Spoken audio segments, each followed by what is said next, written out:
Vamos falar do dia dos presidenciáveis nesta quarta-feira. Jair Bolsonaro, candidato à reeleição pelo PL, cumpriu a agenda em Minas Gerais. Vamos aproveitar e vamos fazer essa conexão da Jovem Pan News com o repórter Célio Camilo. Célio, muito boa noite. Obrigado pela gentileza de participar aqui do Headline News. Como é que foi a agenda do Bolsonaro aí em Minas? Em que cidade que ele fez campanha? Boa noite, meu amigo William. Boa noite também, meu amigo Rodolfo e todos que assistem o Headline News.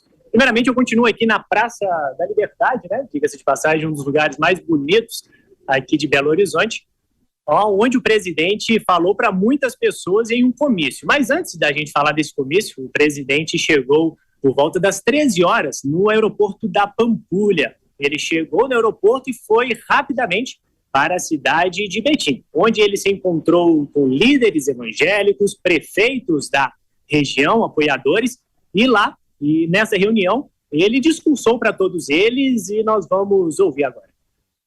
Eu vi o outro lado falando que vai transformar o Brasil num canteiro de obras.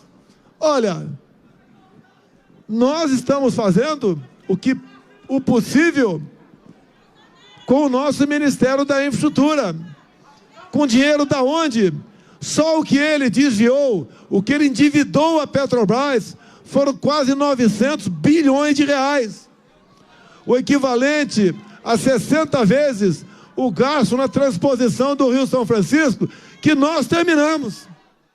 Bom, professor Rodolfo, antes de voltar com a palavra para o Célio, a sua análise da fala do presidente.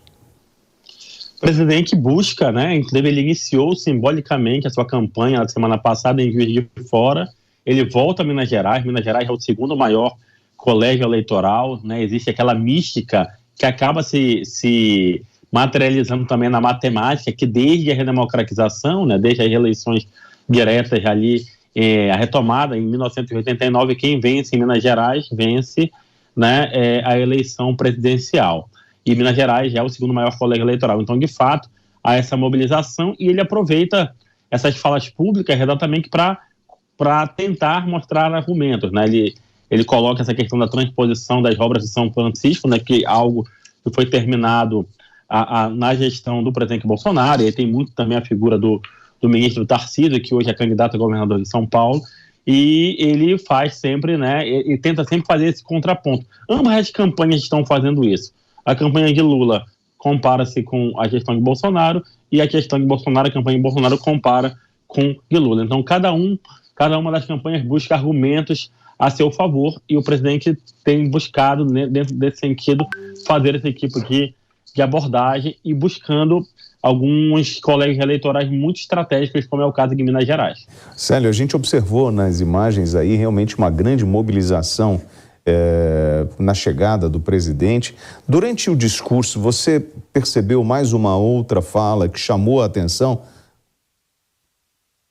Teve sim algumas falas que chamaram a nossa atenção. Só destacando que quando ele saiu de Betim, onde a gente viu nessas imagens, ele veio em uma motociata até aqui a Praça da Liberdade. Já tinha muitas pessoas esperando ele. Ele chegou, rapidamente subiu até o palanque, estava aqui preparado, e discursou para todas essas pessoas, e na fala dele, ele, mais uma vez, disse que no governo dele não tem corrupção e também disse em esperança.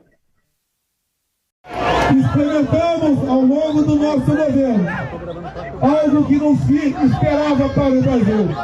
Botamos um ponto final na corrupção do governo.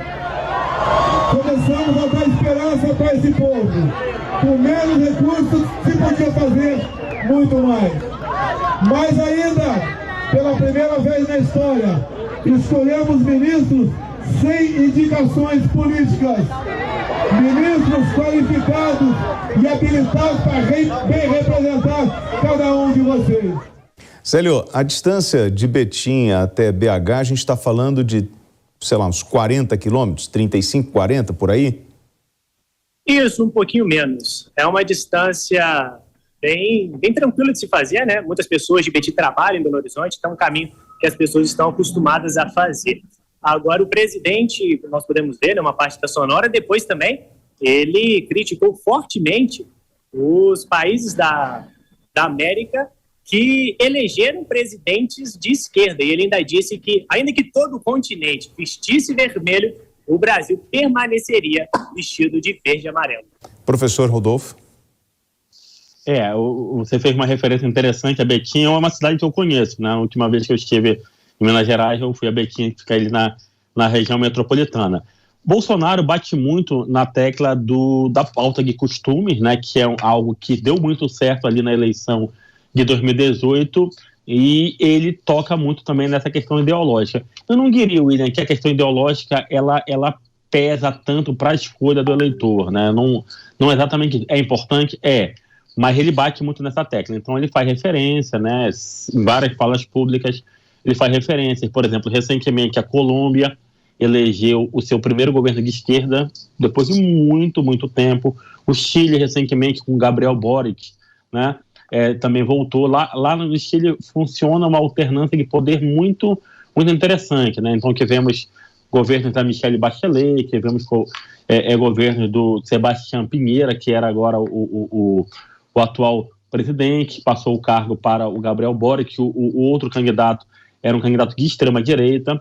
Existe a situação da Argentina, né? A situação da Argentina que está uma situação muito crítica, né? Vem ali desde governos anteriores, né? O governo Macri teve muita dificuldade, agora também o governo de Alberto Fernandes está num cenário de enorme crise econômica, e aí essas comparações o presidente Bolsonaro gosta de fazer porque ele mantém a sua base aliada, mantém os seus eleitores mais próximos, ele mantém em permanente estado de alerta. Então, é um discurso sempre comum, não é um discurso comum na fala de Bolsonaro, em especial nessa comunicação com os seus eleitores mais fiéis.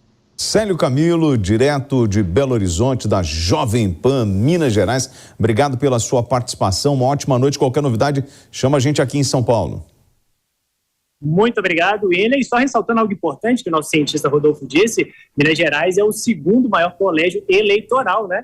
Então, essa foi a 7ª visita de Bolsonaro nos últimos 46 dias aqui na capital, e esse comício aconteceu 7 dias após o ex-presidente Luiz Inácio Lula da Silva também fazer um ato parecido aqui. Ambos sabem a importância de Minas Gerais e ambos estão tentando cada vez mais cativar os mineiros. Ótima noite para vocês. Nosso fraternal abraço à tradicional família mineira, agradecendo sempre essa audiência maravilhosa que a Jovem Pan tem em Minas. Um abraço, Camilo. Atenção, gente.